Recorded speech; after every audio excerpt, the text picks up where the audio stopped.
Welcome back everyone, Bendy.ux here. Today's video is about some cool photo effect on Photoshop, so without further ado, let's dive into it. First type of effect we're going to do is this liquify type of effect. So first of all, add your photo to your page, and then go on Filter, Blur Gallery, and then Path Blur. Now, depending on your picture, you might want to do differently, but what you want to do is to follow the flow of your picture. In my case, it feels like the direction of this photography is tilting down, so I'm going to make a first point on her shoulder and point the path down. I'm also adding a little bit of curve into it, and I'm doing it also on the other side. Then go on your setting and copy mine. Once you are done, copy this layer and hide the blur effect on the bottom one. Then create a mask on the top one, select the brush tools and make sure the color is black and start painting on the face so you see it more clearly.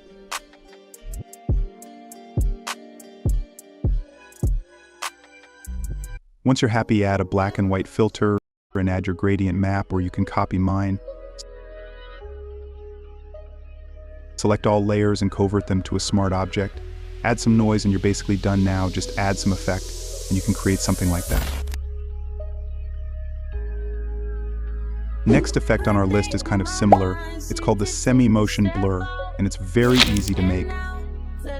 So first of all, place your image and use the selection tool to select half of your image and copy this part 2 times.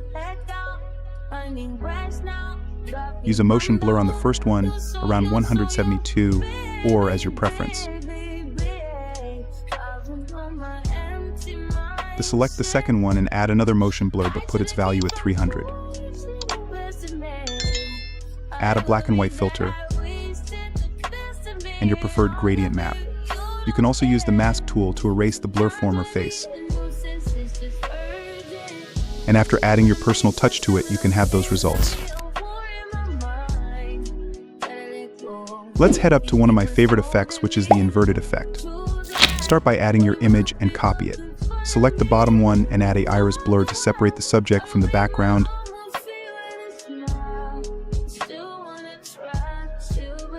You can also add a little motion blur to it. Add an inverted layer on top of the second one and add a clipping mask to it. You can also add a level layer and make some modification. Don't forget to make a clipping mask onto it, because we only want it to affect the top image. Then lastly, add a black and white layer on top of everything. And again, your gradient map. Add a solid layer between the two images. Go on his properties and click on invert. Select the image on top and create a clipping mask. Then select the brush tool and make sure the color white is selected. Then start painting directly on the eyes.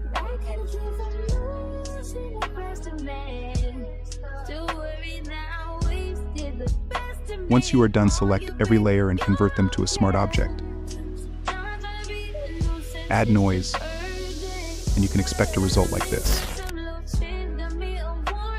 The halftone effect is a very easy effect to make and only takes a few steps. Add your image and go on Filter Gallery and add a grain effect, a halftone pattern, and a graphic pen effect. You can copy my setting or do as fits you. Also add a motion blur on it and copy your layer, decrease its opacity, and add gradient overlay on top of everything. Convert everything into a smart object and voila. Lastly, the glowing effect.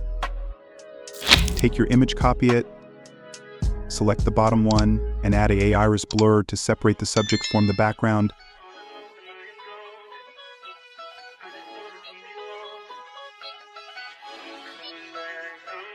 Select the top one and put it into lighten. And DD a Gaussian blur. Add your gradient map, and there you go. It's done.